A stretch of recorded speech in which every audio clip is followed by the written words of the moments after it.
অনেক কাজ করছি, এখন আমার একটু বিরক্ত লাগতেছে, please leave me alone.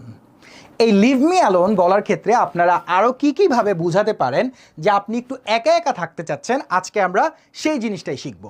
Welcome to এফকে English, আপনাদের সাথে আছি আমি Faisal Khan, and today we gonna learn 6 different ways to say leave me alone. So number 1-এ আপনি চাইলে বলতে পারেন গো অ্যাওয়ে, একটু রুড হয়ে যায়, গো অ্যাওয়ে, চলে যাও।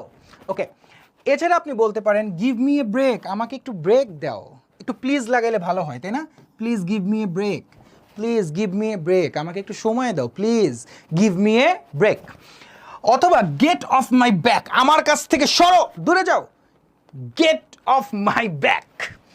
আই নিড সাম স্পেস, আমার একটু স্পেস দরকার, I need some space, I need some space.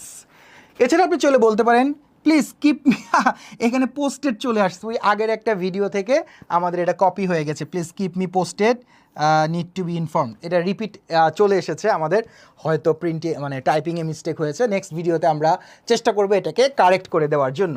So আপাতত আমরা 4টা ওয়েই মনে রাখি লিভ মি অ্যালোনের ক্ষেত্রে।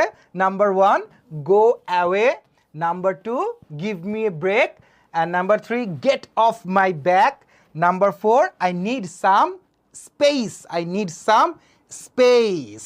ওকে, সো আজকের 6 ডিফারেন্ট ওয়েজ হলো না, আজকে আমাদের 4 ডিফারেন্ট ওয়েজ শেখা হলো, 4 different ways to say leave me alone. তো আমার একটা মিস্টেক হয়েছে, so I apologize to all of you. Okay, ভালো থাকবেন, সুস্থ থাকবেন, এবং মানুষের যে কোনো ধরনের ভুল ত্রুটিকে আপনারা ক্ষমা সুন্দর দৃষ্টিতে দেখবেন, এই প্রার্থনাই রইল। আসসালামু আলাইকুম, ভালো থাকবেন, আল্লাহ হাফেজ।